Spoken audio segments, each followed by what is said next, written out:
Do you want to learn how to build a beautiful personal portfolio that truly stands out using React, Vite, and Tailwind CSS?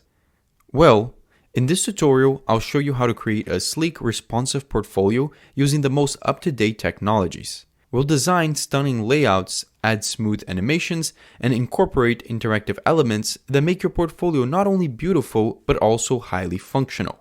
Whether you are a developer, designer, or creative professional, having a professional-grade portfolio is essential to showcase your skills and projects. By the end of this video, you'll have a polished portfolio ready to impress potential employers and clients. Before we get started, if you could leave a like, that would be amazing. Now that we got that out of the way, let's dive in. Okay everyone, in order to start this tutorial, I need you guys to open up a folder in your computer. I personally called it Beautiful Portfolio, and I need you to open it inside of whichever code editor you're choosing to use. In my case, I'm going to be using VS Code, but you can use whichever one you want. Now, in order to start our React application, I'm going to be using Vite, and in order to use Vite to create our React app, I need to have the create Vite command installed. Now, I already have that. If you don't have that, you need to run npm install -g, and this will install the create Vite command globally in your computer. Now, whenever that's installed, you need to open up a new terminal so you can actually use the command, and then you can just run npx create Vite and then press enter. This is going to first ask you what's the name of the project you want to create. Personally, I want to create my project inside of the directory I'm already inside of, so I don't want to make another folder inside of my current folder, so I'm just going to put a dot. But if you want to create a new folder, you can put a name for that folder. Now I'm going to press enter. I'm going to choose that I want to use Vite to create my React app. Then I'm going to choose that I want to create a JavaScript app. Now I'm going to run npm install. And when that's done, installing all of the dependencies that come with the pre-made Vite app, we're going to run npm run dev to actually run our server locally. So now that it's done, let's just run npm run dev. And you should see that if you go to localhost 5173, you should see the boilerplate project appearing in your screen. Perfect. Now let's go back to our code. There's a couple of things more that we need to install in order to make our portfolio. The first thing I want to install is I need to install Tailwind CSS because we're going to be using Tailwind to write the CSS for our website. Now, Tailwind is in its new version, so version 4, it's the most up-to-date version, and this is how they recommend it is installing using Vite. You install Tailwind CSS, then you also install the Tailwind CSS Vite wrapper.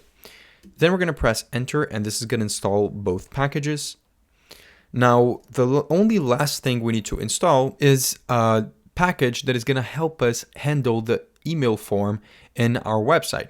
If you remember from the short intro, there's a section where you're able to contact yourself. So if people are in your website, they might want to write a message to you, maybe to a recruiter, and they want to email you about a job opportunity. In that case, you want to receive those emails. So we're going to be using email.js, which is one of the options out there for sending email. Now, email.js is completely free. I'm not sponsored by them. You can use whichever one you want.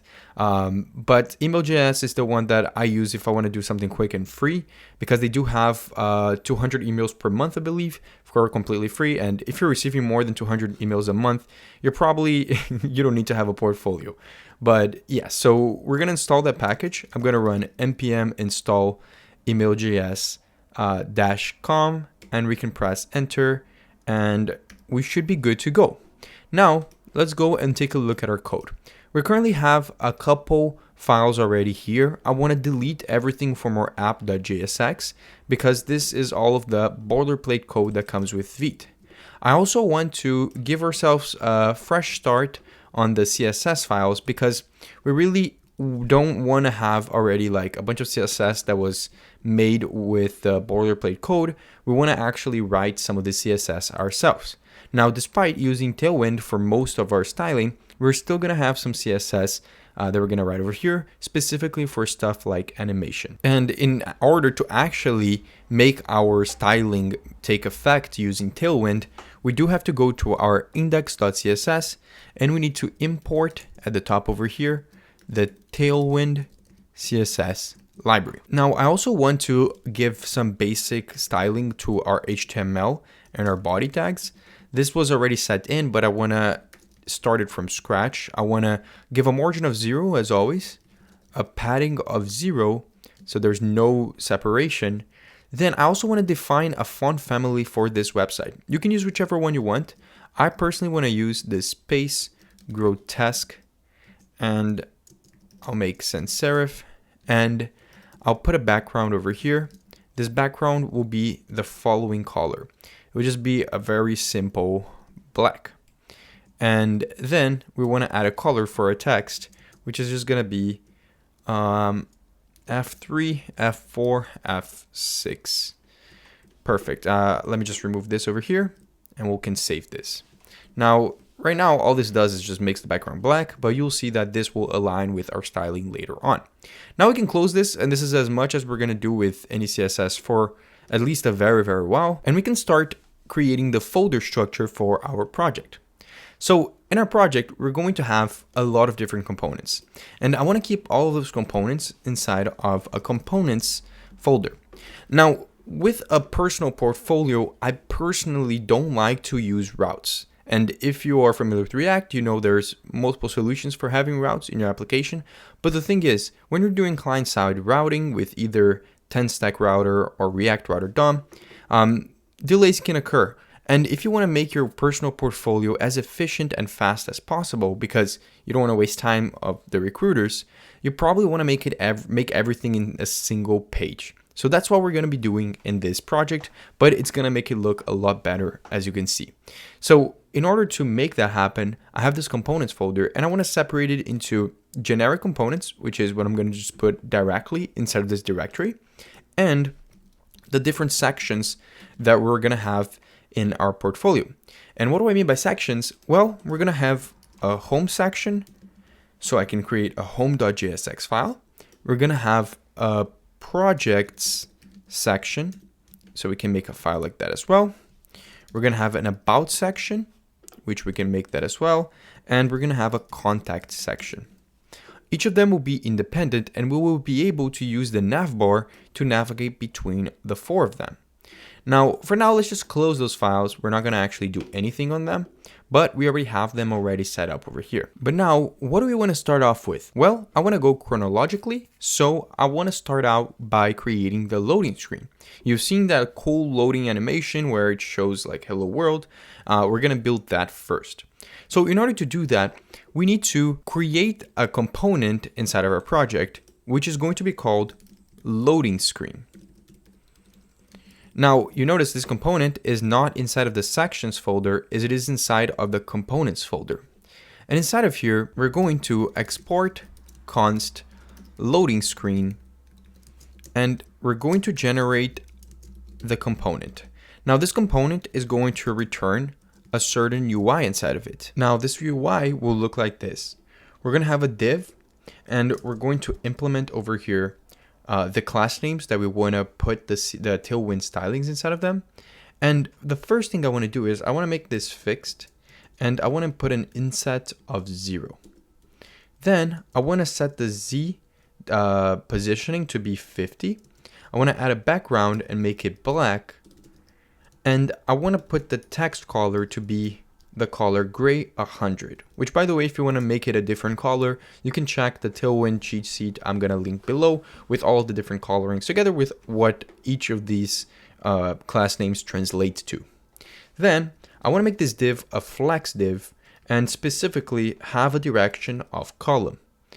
Now I want to direct everything, all of the items, to be centered, and I want to justify center as well. Now, inside of this div, we want to start by building the div that is going to have the typewriter text. So let's make a div here. And inside of this div, it's going to have some text, which we don't have yet. We're going to create a variable for it. But the styling for it is going to include a margin at the bottom of 4, a text that is going to be for Excel. The font, we're going to make it mono, and the font will make it also bold. Then inside of here, we're going to put the text. For now, we can just do something like hello world, something like that. And below this, we're going to actually, because we want to have the little, this thing over here that blinks, right? When you're having the typewriter effect, we want to put a span. And the reason why we put a span is because we want that to be right next to this text, but we want it to have a different styling and a different animation. Now, the reason why we use span for this when we want to do something like this is because if we were to use a p tag or something like that, it would add unnecessary padding and margins. So by using a span, we're basically saving ourselves from having to deal with that and allowing us to give some sort of styling. The styling I want to give for this span is I want to animate blink and put an ML of 1. Now we do have to put the text inside of here, right? The little typewriter thing. And then below this, we want to add another div, which is going to contain the progress bar. So we have the text, the blinker, and the progress bar. This div, to actually make it look like a progress bar, we're going to give a class name. We're going to set the width to subtract 200 pixels. Then we'll put the height, the same thing, and to be specifically 202 pixels. Then we'll set the background color to a gray of 800. We'll set it to be rounded. We'll set it to be relative, and we'll give an overflow of hidden.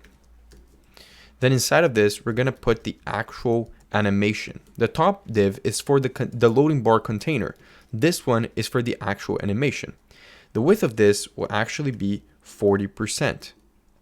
And we'll make the height be the full height of the container.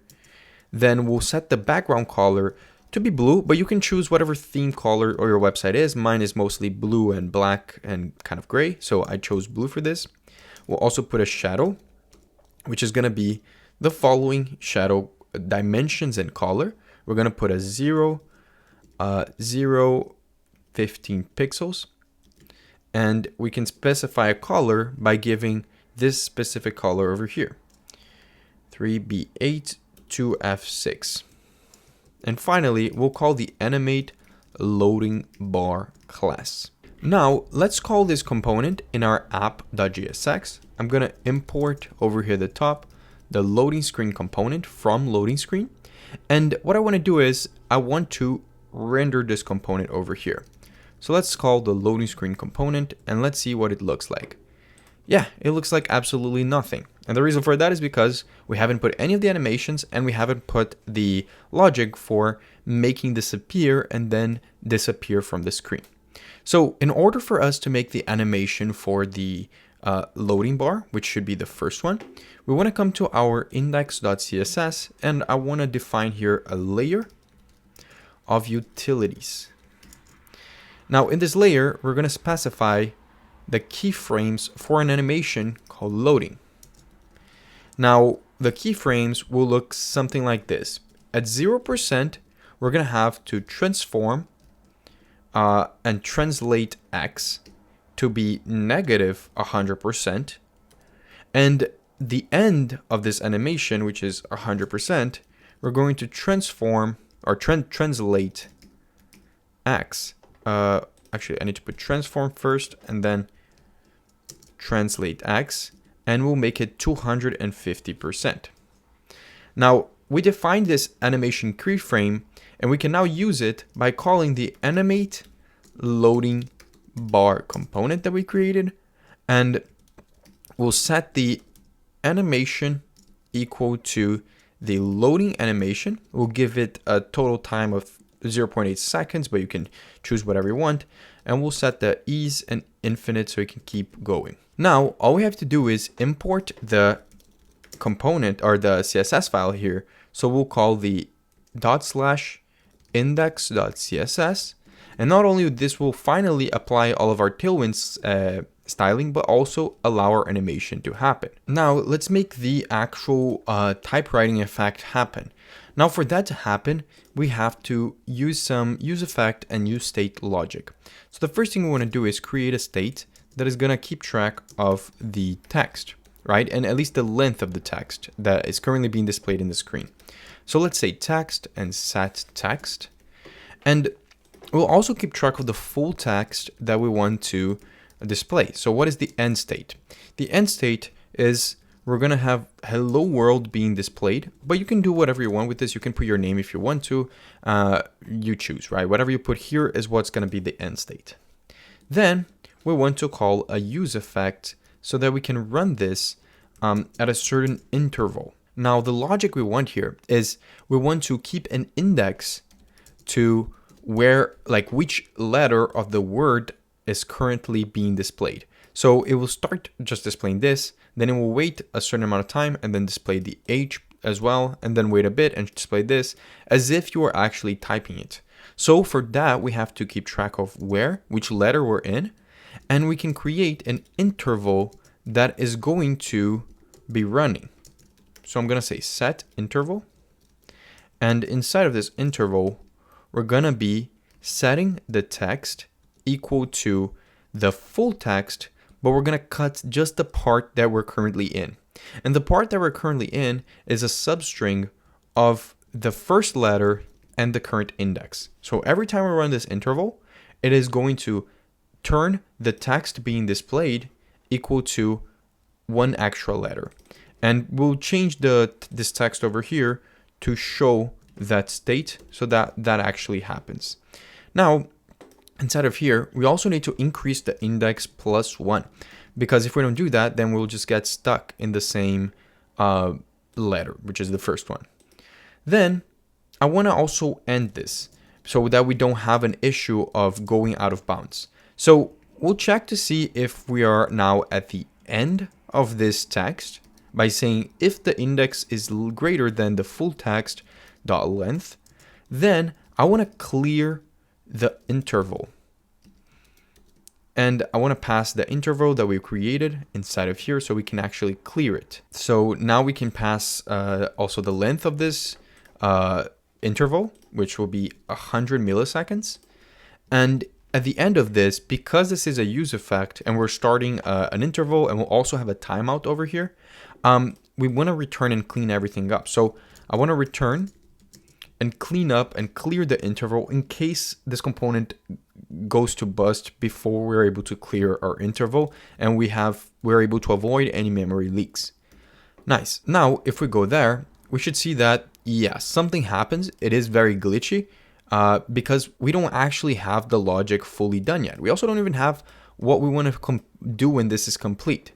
So to do that, I want to have a way for us to display this loading screen only while it is loading, and then when it's done loading the whole text, I want it to clear out. Now to do that, I want to create a state in our app component which is going to keep track of whether or not we're still showing the loading screen or not. We're going to call it isLoaded. And we're going to make a function called setIsLoaded. Now inside of here, we're going to only show the loading screen if isLoaded is not equal to true, which by default is false, so it will show the loading screen first. Now, when this is done, we want to set isLoading equal to false, or to true, right? So it won't display this anymore. So we're going to pass a callback function to this loading screen component as props, so that when through this loading screen component, when it is done checking the whole text, we're going to set the isLoaded equal to true so that we can hide this whole component. Now, since we passed this callback function over here as prop, we need to access this function inside of our loading screen component. We can get it over here and actually call it wherever we want to end our loading operation. Now the place that we want to end it is right over here, right? Because this is where we clear the interval and we're done with showing the text. Now we do want to have a short pause and hide the loading screen. So I'm going to add a set timeout of exactly 1 second. And inside of here, I'm going to call the onComplete. Now to pass 1 second, I have to put this over here. And now the only thing we have to do left is tell our use effect to run in only 2 situations. Only at the first render of this component, or if the onComplete function changes in any way. Because this onComplete is a dependency of this use effect, we have to pass it over here. And now if we go back over here, we should see that if I refresh this, it will write the word once and then it will hide it. Perfect. Now I want to add one more thing. I want to come to our index.html and I want to actually add the font that we're using, because remember I used the grotesque font, space grotesque font, but we don't actually have it over here. So the link for that font is this one over here. If you want to use it, feel free to use it as well. And we can get it by using the Google API fonts. You will see that as we move forward, the fonts will update accordingly. Now, one thing I noticed is that even though we got this animation to work, all of the styling that we did isn't showing up, right? You probably noticed that as well. But I didn't want to break the flow of the tutorial, so we'll make the styling appear right now. So the reason why the styling is not showing up is because even though we installed TailwindCSS and we imported over here on our index.css, we didn't actually configure it in our Vite config. So in this Vite config.js, we have to import Tailwind CSS from Tailwind Vite, and then we need to use that as a plugin on our plugins array. And you should see now that it applies all the styling that wasn't applying before. So we have here the loading bar and we have the typewriter animation and everything seems to work. Now, let's just finalize by adding the animation for the animate blink, the one for the typewriter cursor, and we'll be done with this. Now, in order for us to add the animation, we're going to do something extremely similar to what we did here with the loading animation. We're going to add another keyframe. This one, we're going to call it blink. And the blink animation is very simple. In between 0% and 100%, we're going to set the opacity to be equal to 1. So we'll say opacity is 1. And whenever we are at 50%, we're going to set the opacity to 0. And if we call this animation, we come over here and we say animate blink, and we pass the animation with the blink and we give the same time, but instead of ease, we'll say step end, and we'll keep it as infinite. You should see that it kind of blinks for a brief second and it kind of gives that impression. It's very small, but at the same time, it gives some really cool UI that you can kind of feel when you're looking at the website.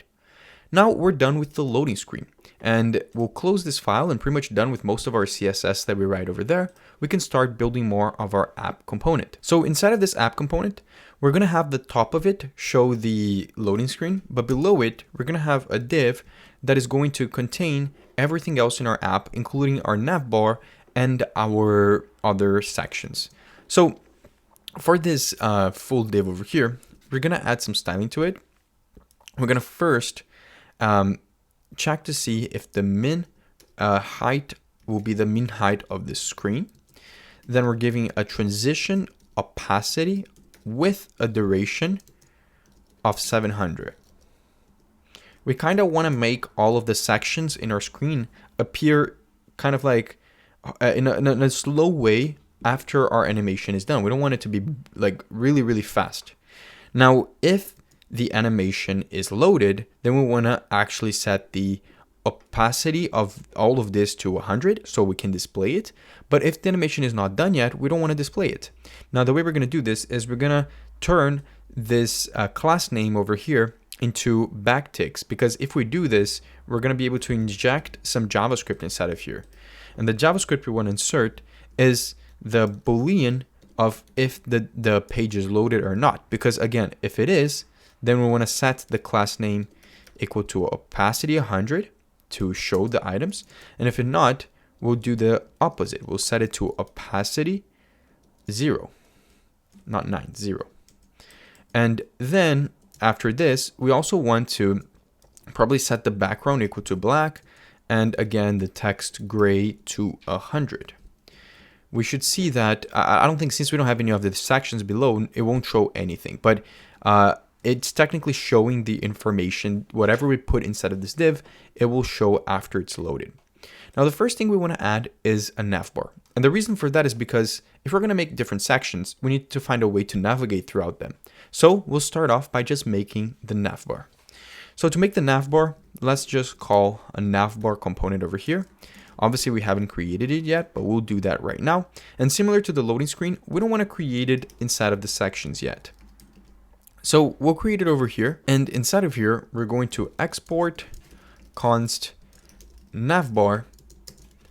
And we're going to return a nav at the bottom. Now, in this nav, let's give some styling to it. The first thing I want to do is I definitely want to make the navbar be fixed at the top so that we don't have to return back to the top to be able to navigate between the items. I also want to make it be at the really top of the website. Then I also want to put the width to be the full length of the website, the Z to be 40, and I want to add a background, and I want to make it be a specific color. I want to put it as a RGBA. I want to give it kind of like an opacity as well to the color, because to give kind of a glassy look to it. And we'll make it 10, 10, 10, and the opacity, the alpha, let's make it 0.8. Then we'll add a backdrop over here that will set a blur, and that blur will be large. Then the border, we'll set it to have a border at the bottom, and we'll make the border be white with a size of 10. And finally, we'll add a shadow that is large. Perfect. Now, we should, actually, because everything is black, we are not actually seeing it. Actually, we also we didn't import this navbar. So let's actually do that. We might actually see the styling if we actually import it. No, it doesn't seem like we do. We probably need to just continue typing some more. So inside of this nav, we want to add a div, and this div will be the top container. It's going to contain some styling to it. First of all, the size of this section, which will be a max width of 5 XL and a max a margin in the X direction to be auto, and the padding on the X direction to be 4.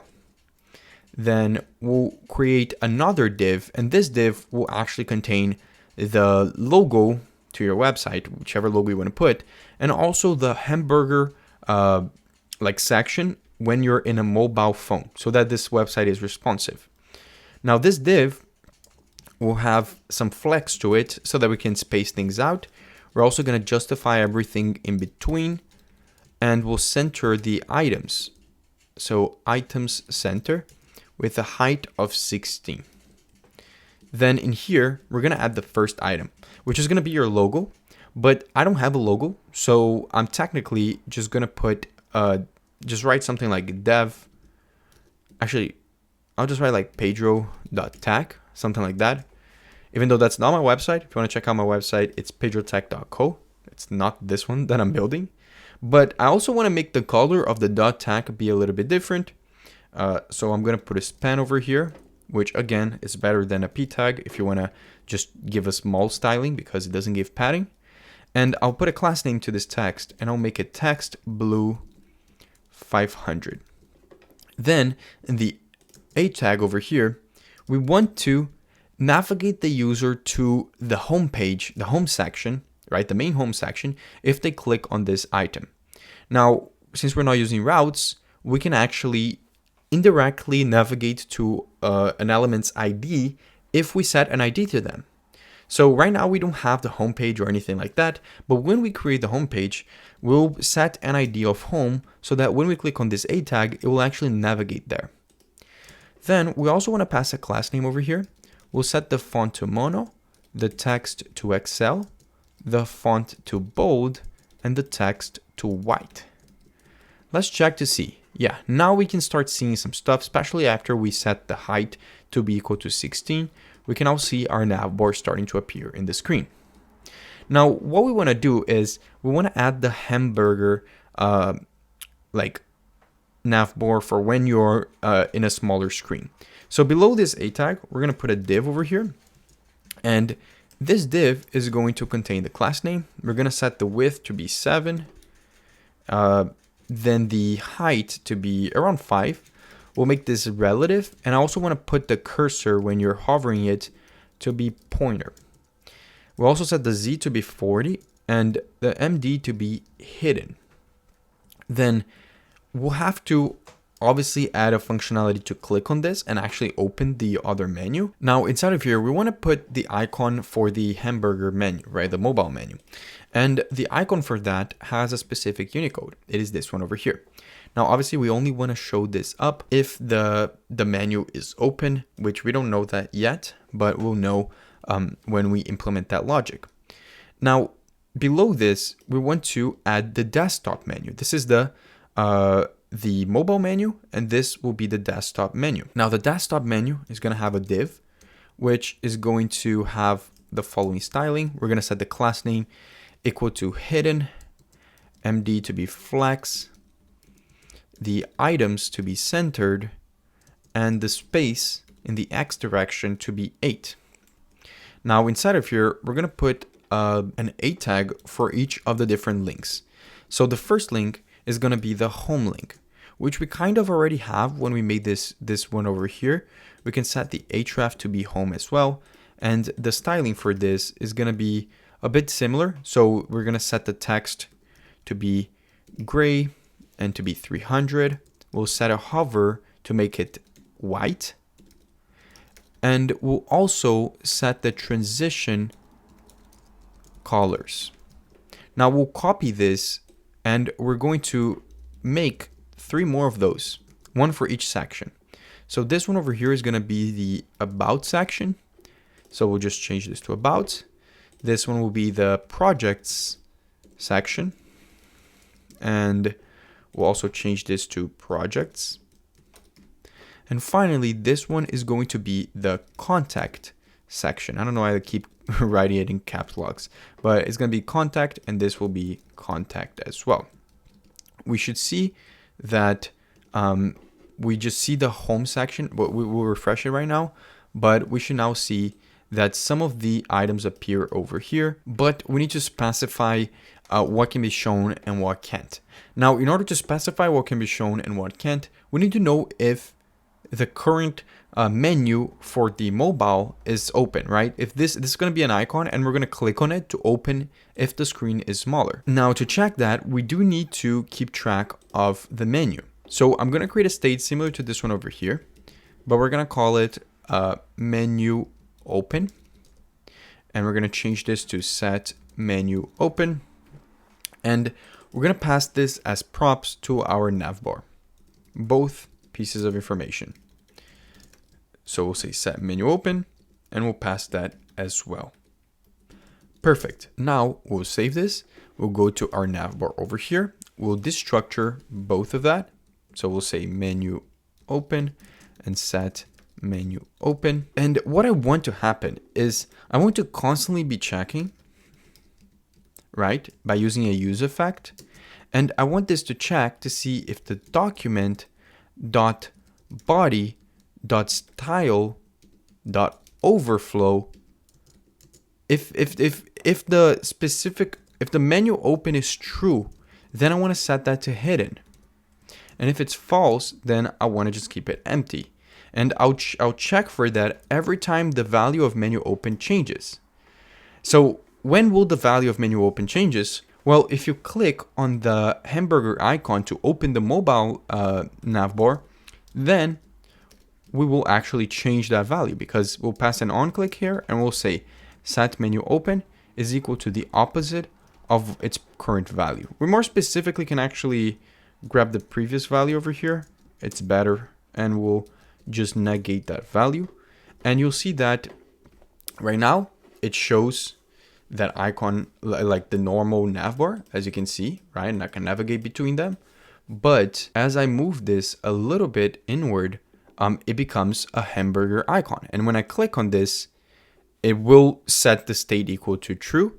You'll see that it doesn't change anything because we don't have that hamburger mobile menu nav bars to created, but we're going to display that instead. So to do that, we do have to create that component in our project. So I'm going to come here to our app.jsx and I'm going to call the mobile menu over here as well. Again, we haven't made it yet, but we'll do that. And it will also need to access the menu open and the set menu open. So I'm going to save this. I'm actually going to copy our entire navbar and I'm going to paste it in the mobile menu component. Now, obviously inside of here, we're going to have some stuff that is different. So I'll delete all of this and I'll delete this as well. I just wanted the simple component definition. So I'll say mobile menu. Perfect. Now inside of this return statement over here, we want to return a div that will contain the following styling. I want to set the top of this div. And by the way, I'm actually already going to use backticks because since this is all dependent on whether or not menu open is opened or not, most of this styling will actually depend on that state. So we do have to use this so we can inject that Boolean inside of our styling so we can conditionally style our component. Now in this div, I want to first set some default stylings. For example, it will be fixed, it will be at the top, it will be at the left, and the width will take up the full screen, especially if it's a phone. Then I also want to set the BG to be equal to RGBA. I also want to use the same color as we were using on the other one, and 0.8. And over here, I want to set the Z to be 40, for it to be flex, the direction to be flex column, items to be center, and I want to justify center. Now, so you guys can see it better, I'm also going to pull this a little bit to here, and let's actually write it all over here. We'll also set a transition to be all, the duration to be 300, and we want to add an ease and outlook to this transition. Then we want to check to see if the menu is open or not, because if the menu is open, then I want to set the height of it to be equal to the screen so we can show the menu. We want to set the opacity of this to be 100. So again, we can show the menu, and we'll set the pointer events to be auto. Now, if the menu is not open, we kind of want to do the opposite. I want to just set the H to be 0, the opacity to be 0, and the pointer events to be none. Now let's save that. Below this, I want to set our div. Now, the first thing inside of our div is going to be a way for us to close this menu so we can get out. So I'm going to add a button over here. And the actual label for this button is going to be kind of like a closing, like an X, right? We can make it that in many ways. We can make it like this. This technically represents a close button, but it also we can also use the HTML Unicode for times. And this also represents an X because like 1 times 1, you know, the times looks like an X, and it looks a little bit more filled. But when we click on this button, we want to close the menu. So we'll set the menu open to be false whenever that happens. Now we also want to add some styling to it. We want to add some class name. We'll make this absolutely stuck at the top. We'll set it to the top right. So no, to the top with a 6 and to the top right, which will make it 6. Then we'll also set it to be white so we can actually see it since the background is black. We'll make the text be a little bit bigger. And I want to focus with an outline of none, but the cursor, when you click on it, has to be pointer. Not sure if you can already see it, but if I were to restart this, oh, there's definitely an error here. Oh, so the error is definitely because we haven't imported the mobile menu yet. So let's do that. Let's import mobile menu, and we should now see that it does show the navbar. Now let's try closing this navbar. Let's see what happens. So this shows up. We should see the pointer here, but when I click on it, you see that our thing shows up together with the close button. When I click on it, it should close. Now, obviously there's some styling mismatch over here, which we'll address later, but you can see that we are setting up an opacity, kind of blurring everything in the back. And when we close, it goes back. Perfect. Now, we also want to go down here. Quickly, we'll add an ARIA label because we want to make our website be accessible, right? A lot of people don't do this, but you're ignoring like a bunch of people in the population who are disabled. So you should probably do this in your website. So then I want to add a link over here. Let's add a tag, which is going to be for the home page. Now, we already have all of those links over here. We can technically copy all of them. I believe we don't have that much difference in styling that we want to implement. By the way, I also find it annoying that Prettier adds this empty spaces over here, but we'll just delete it. You can just ignore it if it shows up. Okay, perfect. Now the styling difference is going to be very simple. No matter what happens over here, we're going to leave this mobile menu if we click on this, right? Because if we click on any of these links, we want to go to that page. When you're in a normal nav bar, the nav bar doesn't disappear when you go to a page, right? But in this case, it will. So on each of them, we're going to add an on click that when you click, it's basically going to set the menu open to false. And obviously it's going to navigate to that specific place, but in all of them, we're going to close the menu open. Perfect. Now, we also want to make that transition happen. So we're going to remove this styling over here and we're going to replace it with another styling. I also realize right now that I wrote text wrong. And I probably wrote text wrong on all of them. So let's copy this. Make sure yours work. I didn't really notice a difference. But to be honest, the styling for all of this will be in the description. So if you want to check all of that out, feel free to do so as well. So let's come over here and let's go to the class name. This class name will depend again on the menu open. So we want to make this into backticks and use some curly braces. Then I want to set the text to be of size 2XL so we can see it. The font to be semi-bold. Then the text to be completely white. And the margin on the Y direction to be 4.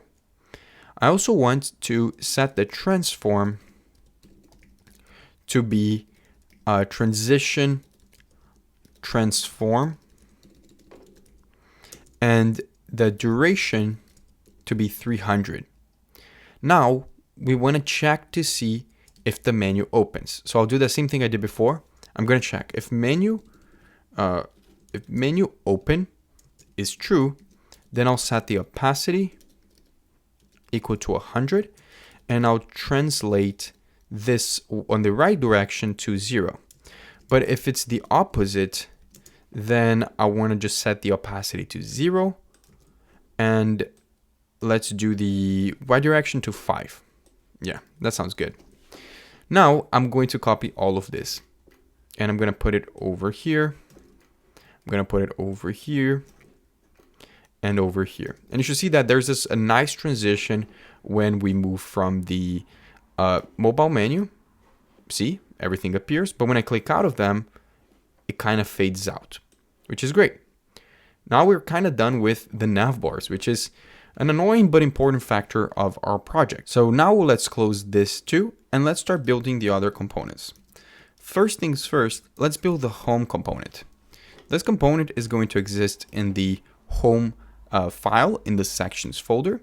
So let's open this up, and all of the sections are going to look very similar.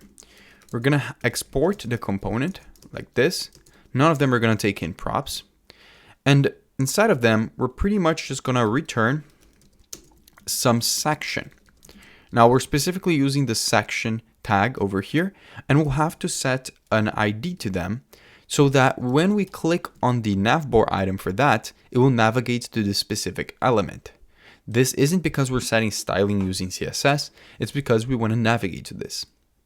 Then on this one, I want to add a styling for this. I want to make the height to be, the min height to be the size of the screen, the section to be display flex, the items to be centered. I also want to justify center, and I want to make this relative. Perfect. Then in this section, I want to add a div, which is going to have an h1 tag inside of it with a little text introducing myself. Something in the lines of, "Hi, I'm PedroTech." You can obviously replace this with whatever you want. Now the styling for this is going to look like this. We're going to add a class name. We're going to center the text. So we'll say text center. And we want to set the Z to 10 and the padding in the X direction to 4. Then the H1 tag is going to set the size of this text. So we'll set the text to be 5XL, the MD to be text 7XL, the font to be bold, the margin bottom to be 6, and the gradient text leading right. Now, when we save this, you should see that it's still broken because I do this every time. I call the component before actually importing it. So let's do that. Let's import the home component and it shouldn't be broken anymore. We should see this show up. And now we see this appear in the middle. Great. Now let's come back. Actually, I just noticed that doesn't actually look correct because the text isn't gradient. So I don't know why I wrote gradient text over here. Let's remove that. And what I want to do actually is I want to set the background to be gradient to R, and we can specify two colors that I want the gradient to navigate from. I want to set it from blue 500 to purple 600. Now, if we do this, you might notice that just makes the background be a gradient, which is not what we want. We want the text to be gradient. But there's no way to make the text be gradient without setting the background as gradient as well. Now, what we can do instead is we can make the background clip the text. And you should see that now it's gone. But if we make, because the background behind this text is gradient, only that is gradient. But if we make the text color to be transparent, we will see the background look like it is just the text, as you can see. So we just clipped the background to the text and then we made the text transparent. And now we have the text actually looking like a gradient. Perfect. Now let's come over here and let's add a p tag. And this p tag is just going to have a simple description of who you are. I already have some sentences written down, so I'll just paste it over here. Perfect. This is like a brief description. This isn't related to me, but you can put something in the lines of this. And we also want to set some styling to this. I want to add a class name. We'll set the text to be gray 400, the text to be large so we can see it, the margin bottom to be 8, because we're going to put some buttons below this, the max width to be large, and the margin X to be auto. Perfect. Now we should see that this appears over here. Now let's come over here. Below this div, or this p tag, I want to put another div. This div is going to contain two buttons. One button is going to take us to the projects and the other to the contact page. So we had a class name over here. We'll set it to flex. We'll say justify center, and we'll set the space on the X direction to be 4. Then inside of here, I want to add an A tag that is going to take in the following text. It's going to say view projects. And even though it's an A tag, it's actually going to be a button. The reason why we made it into an A tag is because we can actually navigate to that section by passing the project's ID over to the href. Perfect. Now, we need to add some class names to this to actually make it look like a button. So we're going to set, first of all, the background of this to be blue 500, the text to be white, the padding in the Y direction to be 3, the padding in the X direction to be 6.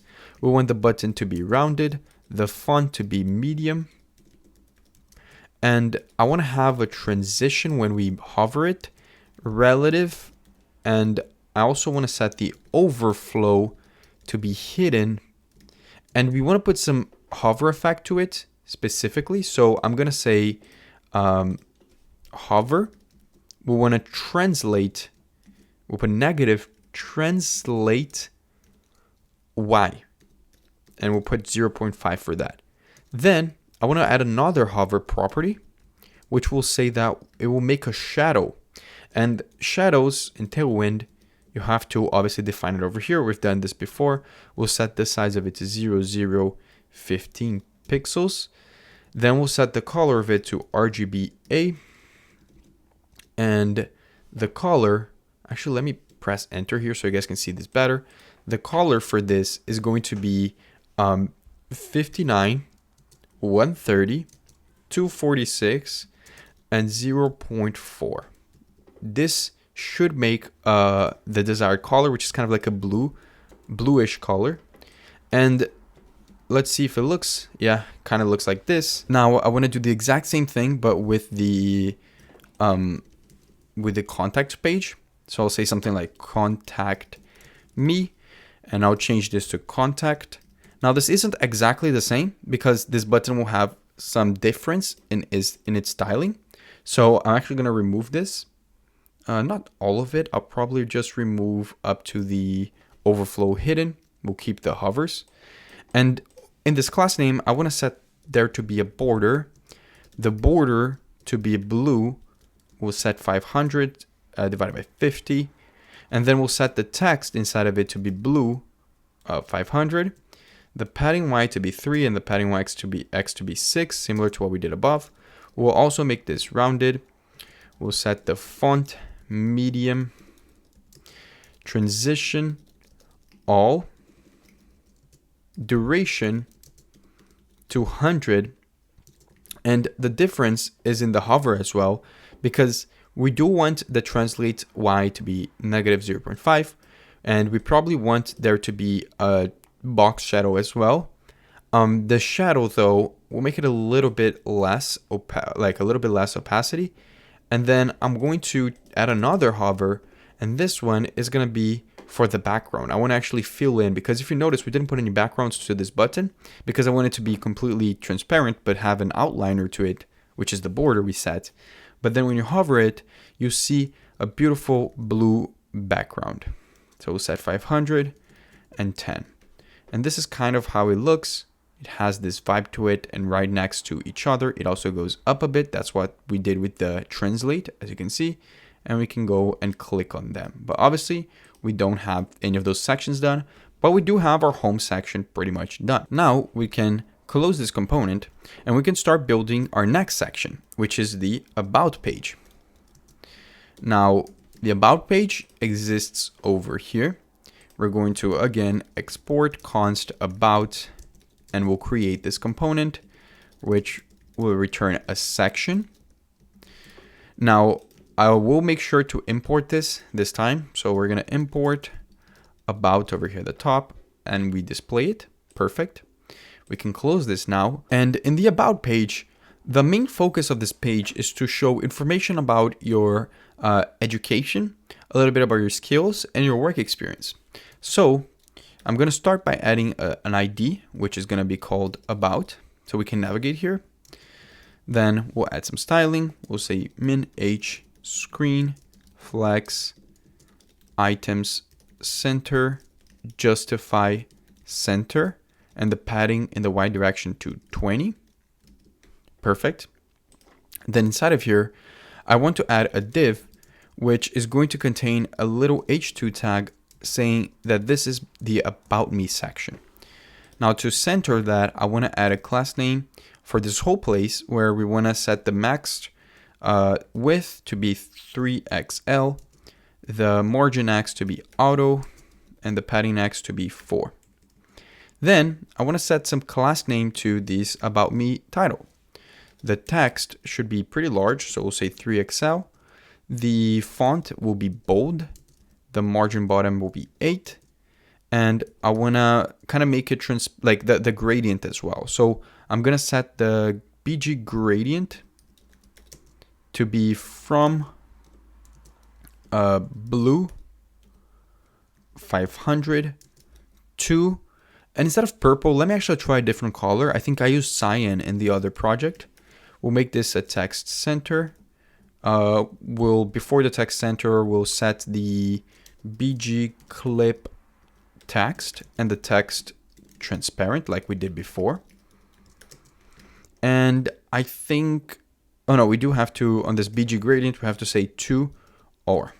Perfect. Yeah, actually, I do prefer like this. I might change this to that as well. I think it matches more with the rest of the website. So let's actually do that. I'll go to the home page, and wherever we have the, yeah, this part over here, instead of saying to purple 600, I want to say to cyan 400. Perfect. Now in the about me section below this, I want to add a div which is going to contain the like a small intro about me, and it's going to have a glass look to it, similar to how we made our button and how we made our navbar. So I'm going to put a p tag inside of here, and I already have a text that I want to add. It's something very generic like this as well, like being passionate developer with expertise in building scalable web applications and creating innovative solutions. So you put something like that and people will fall for it. Then in the div over here, I want to pass a class name, and we'll set the class name to glass. We'll make this rounded XL, P to be 8, border to be white, divided by 10, border, hover, negative translate, Y1, and transition all. Perfect. Actually, we don't have to put glass over here. We'll just make this look like this in line.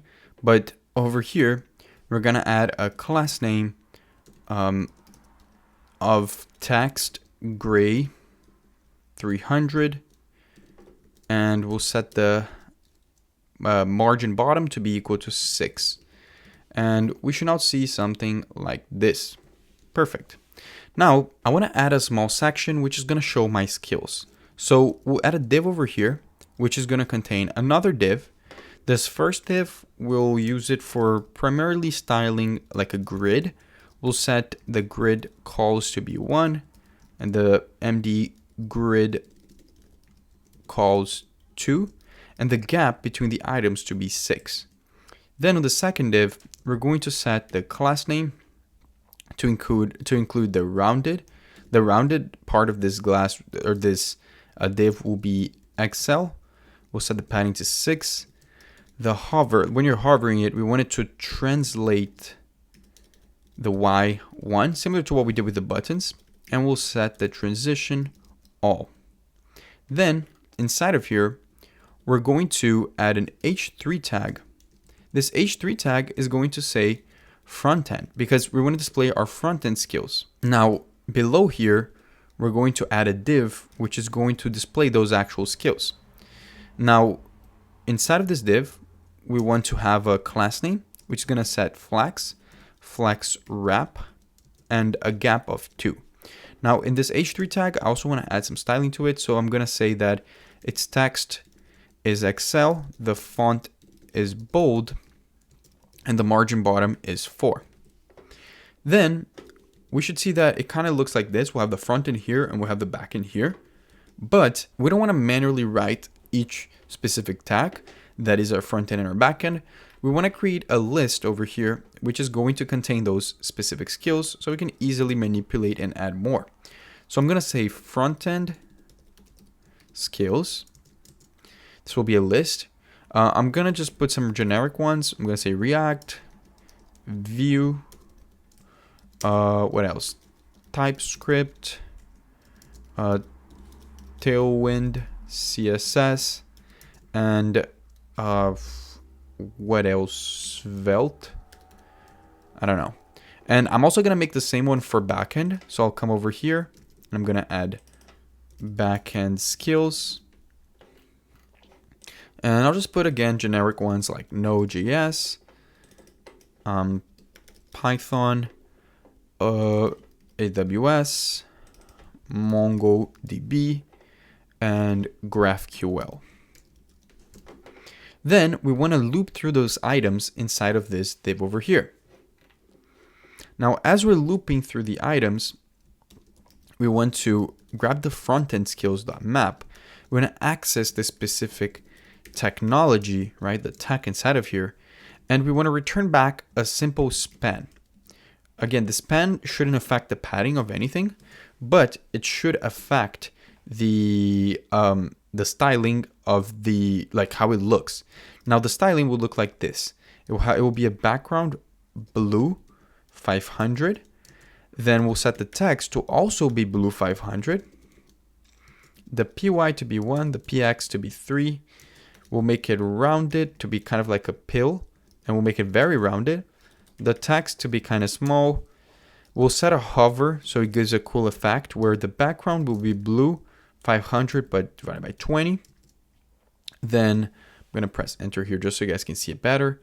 Another hover will be the shadow, right? And the shadow will look like this. We'll have 0, 2 pixels, 8 pixels, RGBA, and the RGBA we want to put is 59, 130, 246, and we'll make it 0.2 as well. Now we want to make all of this transition, so we'll put transition at the top, and inside of this span, we want to display the technology as a text. So we'll say tech over here. Since this is a list, we also want to get the key, and we'll pass the key to this span. This is the only item in the list. And you should see that we are displaying all of the items in the front end list. Now, how do we do this for the backend? Well, guess what? It's exactly the same. So we're going to grab this thing over here, and we're going to paste it again. But this time we'll say backend, we'll loop through backend skills, and you should see that now we show the backend skills as well, the same way we were showing the front end skills. Perfect. Now for the education and work section, we want to come down here where it's below this div over here, which is the main section. And we want to add another div. Now this div is going to be a grid because both sections are going to be displayed right next to each other. So we'll say grid calls 1. We'll also set the grid calls 2 with a gap of 6 and the margin top of 8. Then we'll come down here and we'll set another div where this one is going to contain each individual item. So we'll say P6, it will be rounded Excel, and yeah, I know that we forgot to write the class name over here, but let's fix that. And in here, I want to say border white divided by 10, border hover, we'll say negative translate, we'll set -y, -1, and transition all. Perfect. Then inside of here, I want to call for the title. So I want to show first the title for the education section. So I'm going to say education. I also want to put like a little like emoji at the next to this text. So I'm just going to put this like this. Then I want to put some styling to this where I'm going to show the text to be Excel, the font to be bold, and the margin bottom to be 4. We should see that now this section shows that. We can create another section just for that as well, to appear right next to it, where it's going to be the work section. So we'll say work, experience, and we can also use a different emoji, this one instead, and we should see that appears right next to it. Perfect. Now, we want to fill in those sections. So the first thing I want to put for the education section is an unordered list of the 2 parts of my education, right? So what university I went to and what was my degree, and also what is the relevant coursework that I studied in that university. So I'm going to make a list item, first of all, for the first part. I also want to make I want to set strong so it's kind of bolded, and I want to show that I have a BS in computer science, which, by the way, I don't have. A lot of people don't know this, but I graduated in math, not actually in CS. And then you want to put XYZ. university, because I don't want to name any universities right here, but you put whatever name for your university and you put 2016 to 2020, whatever date you specifically graduated from. You should see that now. It shows that, and the BS in computer science is bolded. Then I want to add another list item. This one is going to be for the relevant coursework. So I'm going to say relevant coursework, and I'll say data structures, web development, cloud computing, whatever, right? Those three things sound really cool, so I put them over here. And we do want to put a little bit of styling in this, especially space in between them. So in our unordered list over here, let's put a class name. We'll say that the list will be a disk, the list inside, and text gray 300, and the space in the Y direction, which is the thing that matters the most, will be 2. And you see that we now have little bullet points that look like a disk, and there's a little bit of space in between the two of them. Great. Now let's go to our other section. Now in work experience is a bit different because we have a lot more to write about, right? So below this H3, I want to add a div, which is going to set a specific space to the two different work like jobs that I'm going to put here. But again, you can put as many jobs as you want, maybe style it to look a little bit more fitting with how many jobs you have. But I'm going to put text gray 300. And inside of this div, we're going to have another div, which is going to contain an H4 tag with the following. We'll have the name of the job, so the position, so software engineer at ABC Corp, because again, I don't want to name companies. And I'll say that that's from 2020 to present. Then below this, I want to add some specification. What did you do, right? This is part of your resume. You developed and maintained microservices for cloud-based applications. I was just writing like tossing out like a word salad when I was making this, but this is just to sound cool when you're building your website. Then I want to copy this div and I want to add another position. This other position is gonna be probably an internship, since based on this profile, they graduated in 2020, so they've been working full time for this company. So they had an internship, right? They were an intern at DEF startups in 2019 during the summer or whatever. And we'll say that they assisted in building front end components and integrating REST APIs. The most generic job description ever, but okay. So then we're going to come to the H4s we have over here, and I actually just want to make them kind of semi-bold.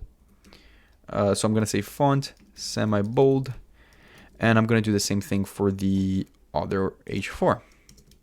Perfect. Now if we go over here, we pretty much have this section completed. We have a little about me section with some front-end information, some back-end information, some education, and some work experience. Great.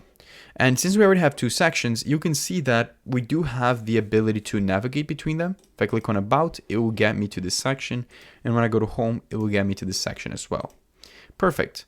Now let's build the projects section. This is actually my favorite part of any portfolio website, because if it's a portfolio, you have to have a portfolio of projects. So to do this one, we're going to close this.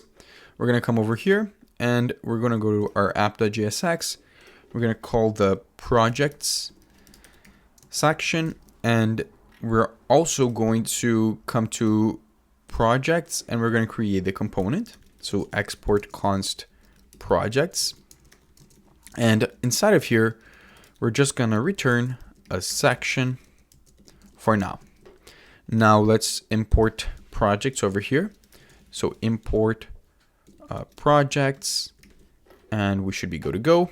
Then over here, I want to first pass the ID as projects, and we'll set a class name to be min height of screen, flex, items, center, justify, center, and a py of 20. So we've done this in pretty much all of the sections. It's just creating this specific section. Now this section is going to look like this. We're going to have a div which is going to just set the max and like padding, max margin, and max size. So we'll say max width 5XL. The margin on the X direction is the auto, and the padding on the X direction is 4. Then inside of this div, we'll put an h2 tag that says featured projects. Now this tag, like this title, will contain a class name. I want to make it very similar to what we did with the about page. So I'm actually just going to copy from there so we don't have to waste any time. So I'll just put this over here and it should be good to go. Then below this, I want to add a div which is going to form the grid of all of our projects. So to form a grid, we've been doing this so far. We pass the grid class name. Then we set grid calls to be 1, md to be grid calls 2, and the gap to be 6. Now for the first project, I'll have this div. And in this project, we'll set the name of the project inside of it with an h3 tag. In my example, I set up some like fake projects. This one is a cloud platform, and it will have a description for this project, which in this case, I'll just copy and paste the description I used in my example, but it would be something like this. And then we want to specify the list of skills that this project used. Now, differently from the list of skills we had over here, we're going to have a lot of them, so we shouldn't create a separate variable just for them. We can actually loop through a list in line inside of your JSX. So I'm going to make a div over here that is going to loop through a list of technologies that this project demonstrated. So for example, this project, since it's a cloud platform, you might have made a front end with React, might have used Node for the backend, AWS for sure, and probably Docker. So I'll keep those, and we'll map through each of them, grab the tag and the key, and for each of those items, we want to again return back a span similar to what we did in the about section. Now in the about section, we had this, so I'm just going to copy this and paste it over here because it's pretty much the exact same thing. Now, right now we don't have a lot of styling in this section, we just have this. So let's finish up the styling we didn't add on this divs over here. For example, on the styling for this section over here, it is pretty much the same styling we had for actually for none of these ones. We will have to write it from scratch. So I'll just pass a class name over here, which will set the the padding to be 6, it to be rounded, Excel. Then we'll set border and a border white, and we'll set a hover, which we've done this a bunch of times. It's that little jump that the item does when you hover it will translate to Y1. We'll set a hover where the border will become blue 500, but divided by 30. And we'll set a hover where the shadow, and for this one, I'll just copy this over here and paste it over here. And I want the shadow to look like this, but instead of being 2246, which by the way shouldn't be the case. If it was like this here, we should remove it. And this shouldn't be 0.2, it should be 0.1. And I want to make the transition be transition all. Perfect. Now we should see this little cool like item, which when we hover, the border has some color to it. It jumps a little bit and it looks a little like very cool. Then I also want to add some styling to the title. So very simple styling. We'll just set the text Excel to be font bold and the margin bottom to be 2. The p tag over here will have just a color to it. So text gray 400, and probably like a margin bottom as well. And we should see that this is the full component. Now, obviously, this is just one project. We will definitely want to add more. And also, we want to add the ability to navigate to this project. Now, to do that, I'm going to come down below this div over here. And I want to add another div, which is going to display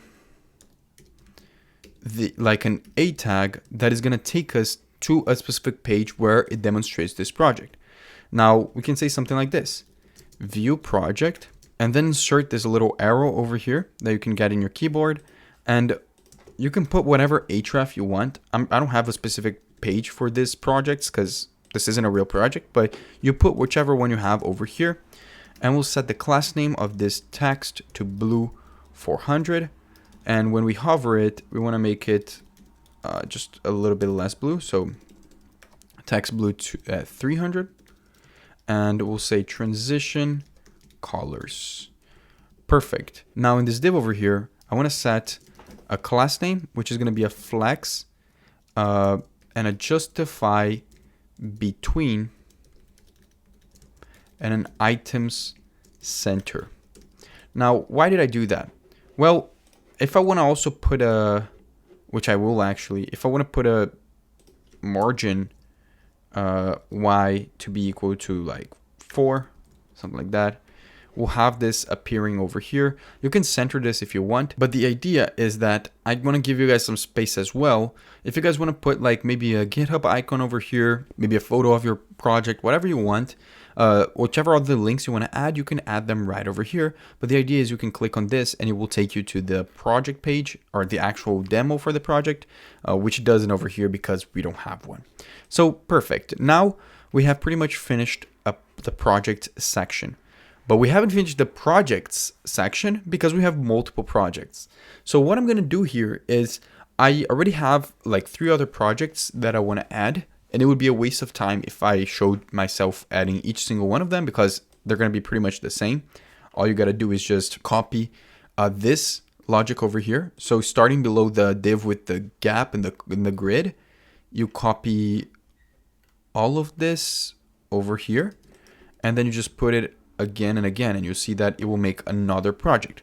So I'm going to paste the other ones that I have pre-made, and I'll be back in a second. Perfect. So I just added all of the different projects over here. Just made the component look a lot bigger, but you can see now it shows all of the different projects one next to each other. One thing though, there was a mistake by my part. You can see that the ones I pasted has like a really nice styling to the view project link, and the one that we made together kind of looks kind of grouped together. And the reason for that is actually because we need to add a styling on the div above the list of like skills for that project. So if I go to the first project, which is this one over here, we have to add some styling to this div. And now you'll see that that looks a lot better. Perfect. Now we are almost done. We have made the homepage, the about page, the projects, and the contact. Before we move on to the contact, because it is a little bit more difficult since we have to deal with an API for emails and so on, I want to deal with something else, which is like a really cool effect that I added on the intro, where as you navigate through the sections, it will slowly reveal them, kind of like as if they're fading in. And the way I do that is by using this component that I put in almost all of my websites, and it's going to be called Review on Scroll. So that component we're going to create over here. We're going to call it Review on Scroll. I don't remember where I learned this, but I've been making this component in almost all of my projects where I produce and I deploy since I started working in React technically. And I think it's really cool. I'll show you guys exactly what it does. But basically, you create this component called Review on Scroll. We get the children from the props because we can then specify which components or which parts of the website we want to review as we scroll by. And inside of here, we want to return a div. And this div is going to just show below the children. So it's this is gonna be a wrapper component, and the div that we have over here is purely for us to determine if we want to review that information are not, so that we can make the animation as we scroll down. Now to do that, I have to pass a ref to this and keep track of that ref so that we can detect if we are scrolling through this specific div. So to do that, I'm going to create a ref over here by using the useRef hook, not the useReducer, the useRef, and we'll set initial value to null, but then we'll pass the ref over here. And we also want to put a class name to this. Now this class name won't be TailwindCSS related. It will be actual CSS, because I'm not really sure. I've never tried doing this with TailwindCSS. I've always done it purely with just a little bit of CSS. Now, inside of this, we want to run a use effect that is going to help us intersect, like observe to see if we have currently, if our current ref is currently intersecting the specific section that we're scrolling through. So the way we do this is we're going to use something called the intersection observer. It is publicly available already for us. It's an API that will help us deal with this. And with this API, all we have to do is we have to pass a callback function over here. Now I do have to set this equal to this as well. This callback function will give us a list, which the first element is an entry. And we can use that entry to check to see if the entry is intersecting. Because if it is, then we can actually reveal whatever's inside of this component. So all of the specific items. Now, how do we reveal it? Is we're going to add, we're going to have this class name reveal, and we're going to have a version of it, which is going to be reveal visible.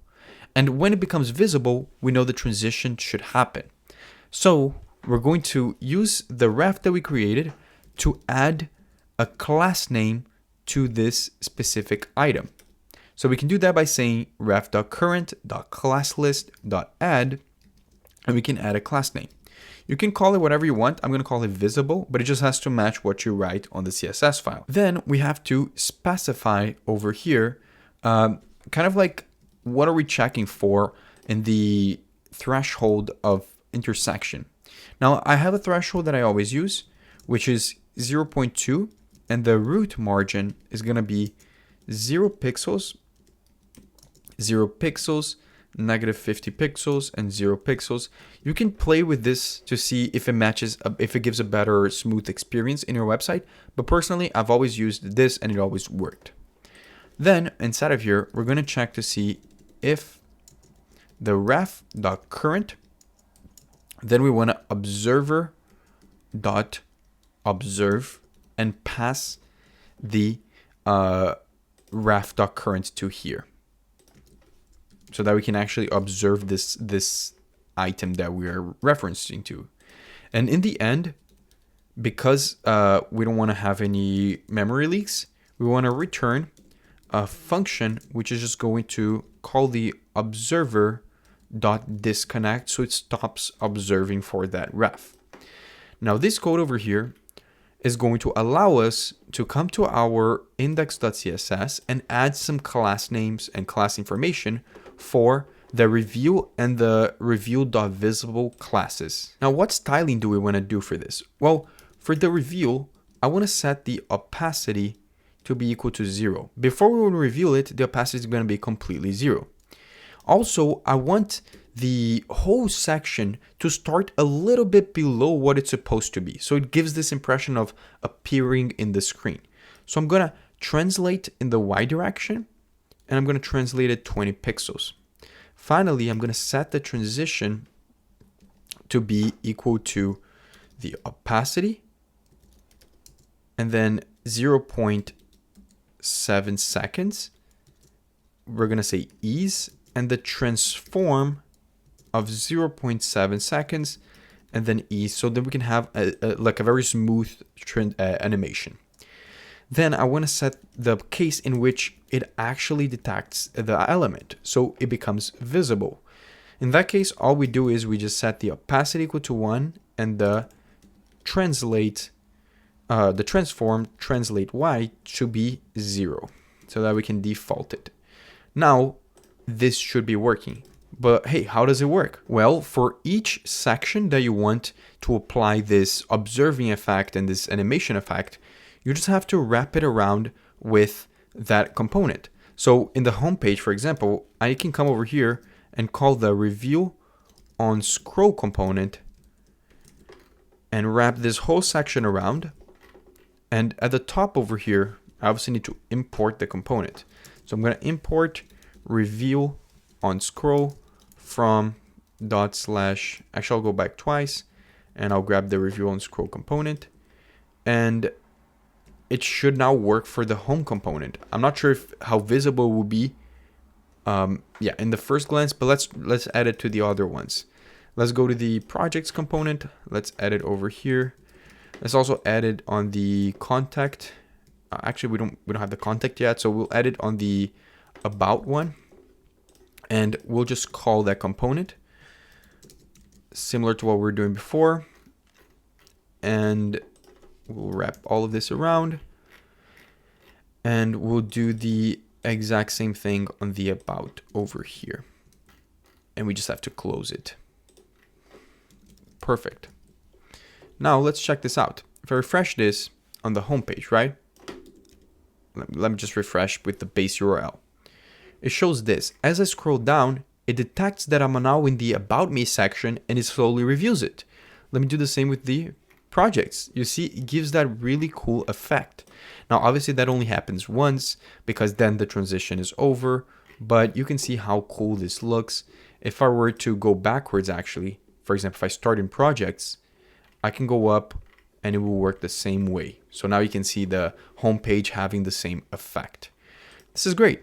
Now we're pretty much done. We just have one component left to work on, which is the contact component. Now for this one, we're going to do something extremely similar. We're going to export const contact, but this is probably the weirdest component we're going to make because there's actually some logic that we have to deal with, and we're going to have to contact the email API. So inside of here, we want to return a section which will have the ID equal to contact, and we'll add a class name which is similar to what we've been doing so far: min h screen, flex, items center, justify center, and we'll add a padding y to 20. Perfect. Then I want to use the review on scroll, right? Since we already have it, let's do that already so we don't have to deal with this anymore. We'll copy this import because it's kind of annoying to import. And inside of here, let's start building this logic. We'll first put a div with a class name of px4 for a padding on the x direction of 4 and a width of 150. I specifically chose that width, but you can choose whatever you want. Then I want to come down here and I want to set an h2 tag that is going to say something like get in touch as a way to entice people to email you. Then I want to add a form, and this form will contain the inputs for our submission, like the inputs requesting the name, the email, and the message. Now, before we do that, let's just add the styling for this h2 tag, and the styling for this is going to be the same as the ones we've been doing for the main title. So I'm just going to copy this and I'm going to paste it over here. Perfect. Now in the form over here, I want to add just a single class name, which is going to be space y6. So there's some spacing in between the stuff inside of the form. Now in this form, we're going to have different fields, right? The first field is going to be the name field. And for each field, we're going to have a div, which will have a class name of relative. Now the input inside of this div is going to be like a self-closing input, and we're going to make the type of it be text. We'll give an ID to it, which will be name. We'll give a name to it, which will be name. We'll make it required because we don't want people to send without names. Now we want to add a class name to this for the styling, and the class name will be, we want to set the width to be full, the BG to be white 5, the border for it to have a border, and for that border to be white 10. Then I want this input to be rounded. I want the padding X to be 4, the padding Y to be 3. Then I want the text to be white, there to be a transition, and I want the focus to be outline none. So when you're focusing on the input, what do we want to happen? Well, I also want the border to get bluer, because that will give a nice effect when you're clicking on it. So I'll set blue 500, and I want the focus, the background, to be blue 502 divided by 5. We should see that this is what happens. It gets this little cool effect. Now the border should also become blue. So let's check this out. Yeah, I wrote this wrong. It should be border blue. And yeah, you can see it gives this really cool effect. Now I want to come back here and I want to give a placeholder to this item. So let's say placeholder and let's put name or something like this. And we can see that this is the place to write the name. Then I want to pretty much finish this part of the input. Then I'll make another input, and this time I want to grab the email. So we'll put an ID of email. I want to grab an email, and I want the type to be email as well, because then it will actually validate for the email. And I'll write, actually inside of here, I'll just put like email 3 times. And maybe actually I'll just do something like example@gmail.com. This is a better example, right? And then you type. Yeah, makes sense. Then finally, I want to copy this, and we're going to have the last one, which isn't going to be an input. It's going to be a text area, because it can be a lot bigger. And the ID will be message. The type will be actually, there's no type because it's a text area, but this will be message. This will be message. We can define the amount of rows we want to put on this text area. I want to make it more than 5, because if you're messaging me, don't write too much. Then for the class name, I want to pretty much maintain everything the same. The placeholder will be something like your message. And pretty much that will be it. We can see that this is what shows up, and the people can write as much as they want. And below this, we want to add the submit button. Now for that button, we'll just write send message. And in here, I want to make the type of it be submit. And I want to have a really cool styling to it. So let's set the width to be completely full. The background to be blue 500. The text to be white. The PY to be 3 and the PX to be 6. Then I want it to be rounded. The font to be medium. And the transition, relative, and overflow hidden. Then I want to put some hover effects. The first hover effect is I want to translate the Y direction a little bit up, but very, very small. I think this is the smallest one we're going to do. And I also want to add a shadow. So I'm going to say hover, shadow, and the shadow will look like this. 0, 0, 15 pixels, and the color will be RGBA, and it will be 59, 130, 246, just like we always do. But this time the opacity will be 4. Perfect. We should see this is the button now. I can click on it. A small shadow appears in the background matching that description. And we have a contact form. Great. We're done, right? Well, not really. Like I could just make this contact form and leave you without actually having a functional contact form and let you decide how you do this. But no, I'm going to show you guys how to do everything. For you to send emails, we're going to be using this service called Email.js. Again, I'm not sponsored by them. They have a completely free tier, which is up to 200 monthly requests, which again, to be honest, this is for testing. But the thing is, like, if you have a website like this, it's gonna be enough. So we're gonna be using this for this video, but there's other options out there. I personally actually don't use them. I use Mailjet. I don't know if they appear here on like first thing, but SendGrid is very famous as well. I use Mailjet for my own like SaaS products that I have. So I don't even use this one, but I want to choose one that is available and you guys can all use it for free. So I need you guys to sign up for free, create an account. And when you're done, let's go to the dashboard. Perfect. When you're done, you should get to a page like this. And this is dashboard.email.js.com/admin. And what we want to do is we want to click on add a new service. I already have one because I was testing, but we're going to click add a new service. Now, in this case, what we want is we just want people to email to us information, right? We want whatever they type on this thing to go to our own email.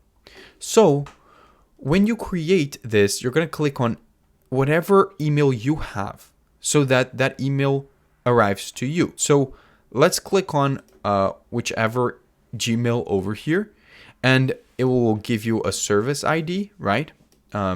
This is a generic one, but you're going to use this to connect, and you need to click on connect account and then create service. I already have this. I'm going to use the same one I was using before. Don't use the same number as me because I'm going to delete all of this right after this video, but this is the ones that you can use. Now, when you're done creating your service, you want to create an email template. And I already have a template that we will be using, so I'll use this one. But to create one, you need to click on create new template, right? This button over here. But the template that I have is this one over here. And the reason why it's a bit different is because I chose over here some emails, right? For example, this is the email it will go. Don't email me on this email. This isn't my business email, but you choose whatever email you want to choose over here. And then you write a little message that will go to you. Now the variables over here will keep the same. We want to know the name of the person. We want to know, again, the name of the, from who it was. And we want to know their email. This doesn't come with the default template. So I need you to add this little logic over here.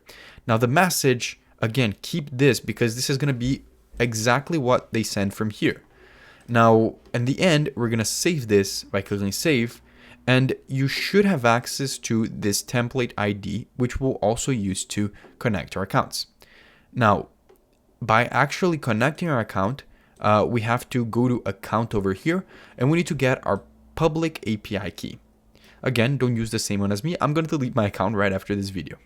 But grab all of this information, and let's go back to our project. Now, remember, we have the email.js file or package that we installed in the beginning of the video. So I'm going to import email.js from email.js.com. And over here, I want to create a function that is going to submit the form. So let's call it handle submit. It's going to be an event. And inside of here, we're going to start by just preventing default so that when we submit the form, we don't refresh the website. Then I want to make a call to this email.js. Now, this email.js allows us to send a form directly from our code, but we just have to pass 3 pieces of information. Now, the first one is going to be the service ID, right? And the service ID I'm going to get from, again, this service that you guys created. Now, I'll just copy this. I'll go back over here and I'll put it directly over here. Now we're also going to need the template ID, which again is going to be the one that you get from the template that you created. Then we'll just need the API key, which I already showed you guys how to get, but we'll get it again. So public key, and we'll set it equal to this. And let's go back, go to account, and we're going to get this public key over here. Then we'll paste this and we'll have access to everything. Now, the information for our form will be inside of this target, right? The target of here. And that's what we're going to send to them. So I'm going to say, I want to first send form. The first thing I pass is the service ID. The second is the template ID.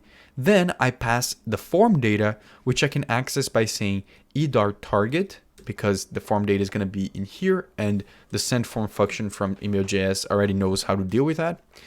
And then I'm going to get the public key. Now, this returns a promise, and I can make async await, but to be honest, I'm just going to use a .then. So the dot then, we can get a result. So this is a success case.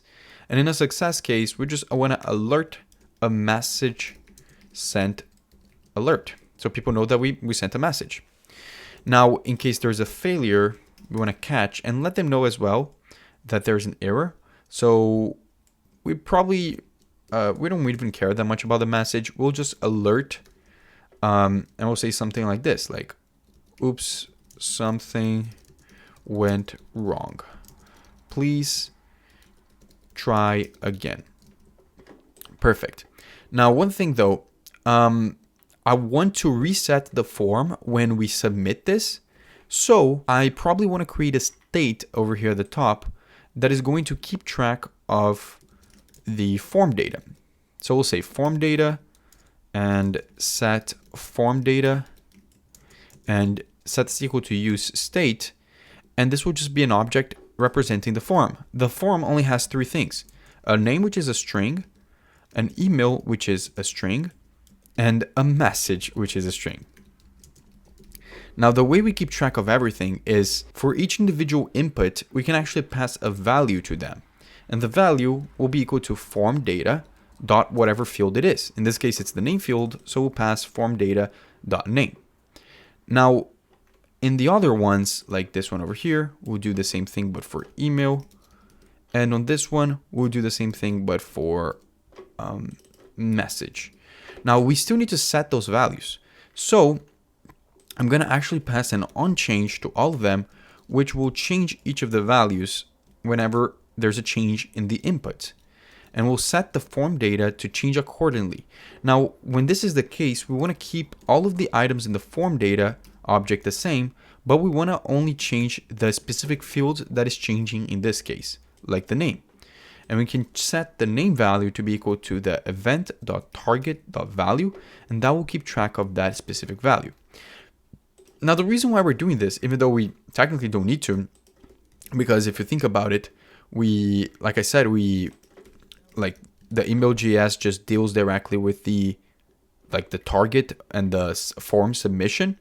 The reason why we're doing this is because we want to reset the form after there's a success. So when there's a success over here, we want to be able to say set form data and set all of the items to be an empty string, because then we have resetted the form values will update, and we can have a default state.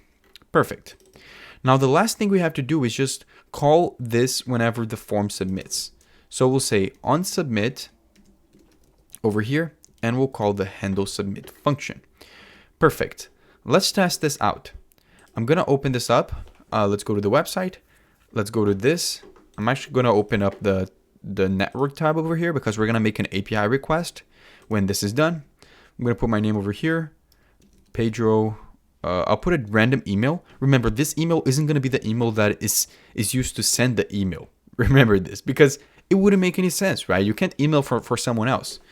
So I'll put a generic email over here. This is just an email that we want to know to then reply back to that person. And I'll say something like, hey, we have an opening. Please apply. Something like that. Clicking on send message, you'll see that it will send the form, and we got a message sent, meaning that this was successful. And my Apple Watch just notified me that we just received an email. Now, I'm not going to show you because I don't want to deal with the hassle of blurring my emails, but trust me, I just got an email and this will work perfectly. I'll put the link for every single thing, like all the things I mentioned in this video. I'll put a link in the description and we should be good. Now, since we are deploying this project, I don't want to put my public API information, right? All of this information just right here because it's not good. So I want to have a .env file that will hold those environment variables. So I want to copy all of this like this, paste it over here.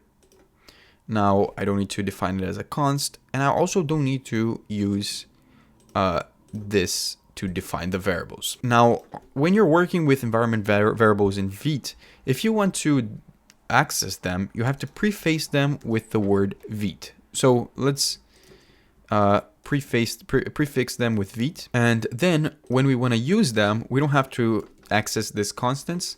We can actually import them like this by saying import.meta.env.vite and then the specific variable. So I'll just copy this and I'll paste it for this ones, and it should continue working. Now, all we have to do is deploy this website. Now, in order to deploy this to GitHub pages, which is what we're going to be using to deploy, we need to have a GitHub account. Now, we want to go to our GitHub account and we want to create a new repository, which is going to contain the code for this project.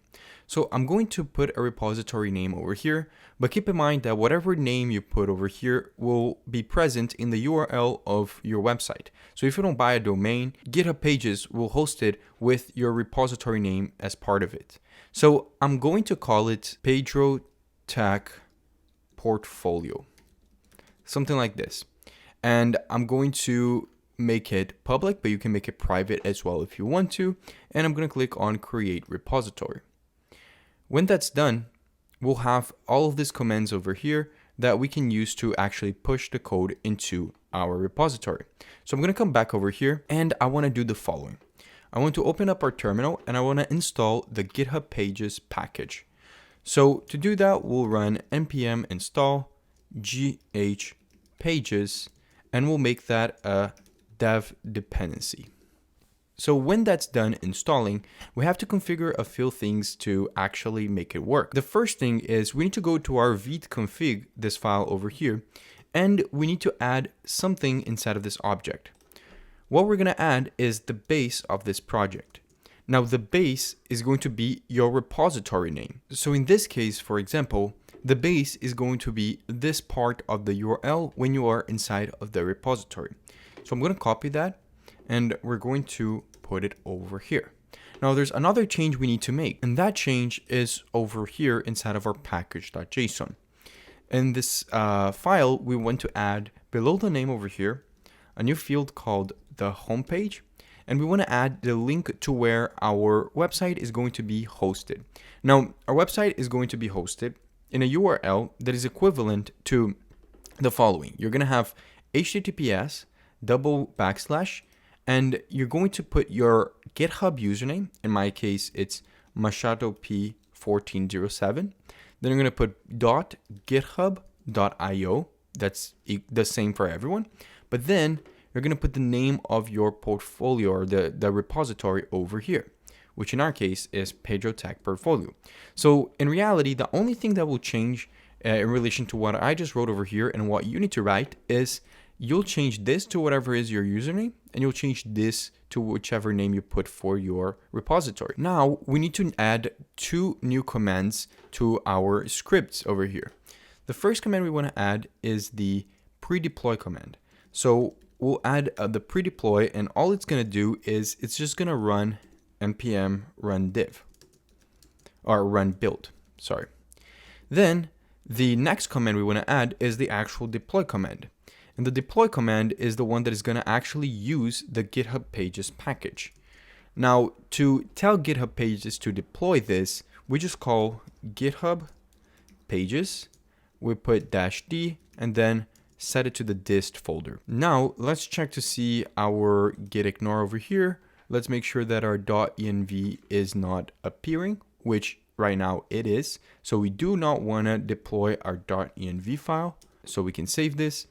And we'll come over here and we can actually publish this repository to the GitHub repository. So let's run git init to initialize the repo.